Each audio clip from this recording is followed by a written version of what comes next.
प्रत्येक व्यक्ति की जो बुद्धि है पत्नी, धुंधली कुतर की बुद्धि जो होती है वो धुंधली कहलाती है।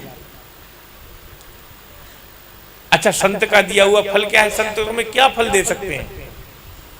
ये सत्संग ही संत का दिया हुआ फल होता है। जब जीवन में कर्तव्य विमूढ़ता आती है, जब जीवन, आजकल व्यक्ति आत्महत्याएं क्यों कर रहा है? आजकल के व्यक्ति का जीवन अशांत क्यों है? क्योंकि उसके जीवन में सत्संग का अभाव होता जा रहा है। ये समझ लो, जिसके जीवन में सत्संग का अभाव है वो आत्महत्या के लिए प्रेरित होता है, उसका जीवन अशांत रहता है। संत का दिया हुआ फल क्या? सत्संग।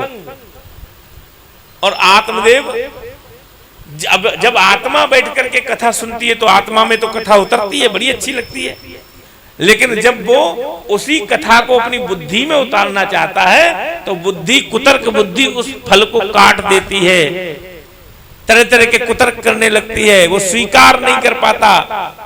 कथा आपने 1000 सुन ली, लेकिन आपके अगर अंतस्थल में ना उतरी।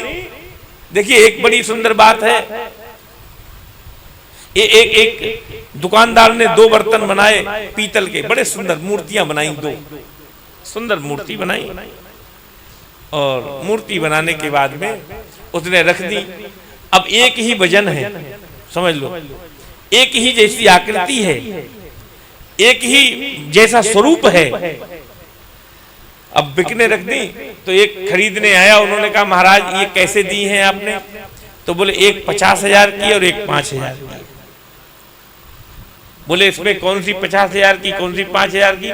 बोले ये स्वयं पता लगाओ। अब वो बेचारा चिंता में पड़ गया। इतनी देर में संत आ रहे थे सामने से, उन्होंने कहा महाराज क्या चिंता है? बोले चिंता यही है, ये महाराज ने एक ही जैसी मूर्ति है, एक ही वजन की है, और ये कह रहे हैं कोई कमी नहीं है, सब एक जैसा है, लेकिन एक 50,000 की बता रहे हैं, एक 5,000 की बता रहे हैं। तो संत बोले अगर एतराज ना हो तो मैं बता दूं कौन सी 5,000 की है, कौन सी 50,000 की? बोले हाँ बताइए। संत ने कहा सुतली लाओ। सुतली जानते हो आप लोग किसे कहते हैं? हाँ तो जानोगे क्यों नहीं, अमेरिका थोड़ी है, रामपुर ही तो है।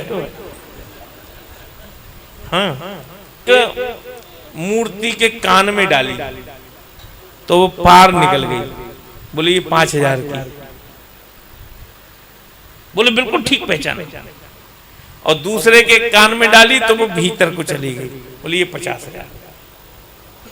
इसी प्रकार से जो सत्संग का ये फल जो हमको कथा प्राप्त हो रही है, जो अपने भीतर उतार लेता है, अंतस्थल में उतार लेता है, उसका कल्याण हो जाता है। और जो व्यक्ति इस कान से सुन करके अपनी कुतर्क बुद्धि से काट करके निकाल देता है, उसके जीवन में अशांति रहती है और उसे कोई मार्गदर्शन प्राप्त नहीं हो पाता, और अंत में उसका विनाश संभव हो जाता है। समझ लीजिए, इसलिए सत्संग परम आवश्यक है। ये सत्संग का फल है।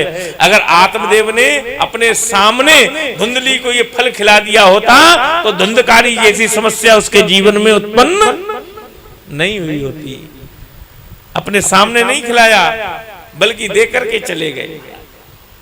हाँ, और ये धुंधकारी कौन है? बोले हमारे जीवन में जो असद वृत्तियां हैं वही धुंधकारी है महाराज। जिसके जीवन में सत्संग नहीं आया उसके जीवन में असद वृत्तियां उत्पन्न होती हैं।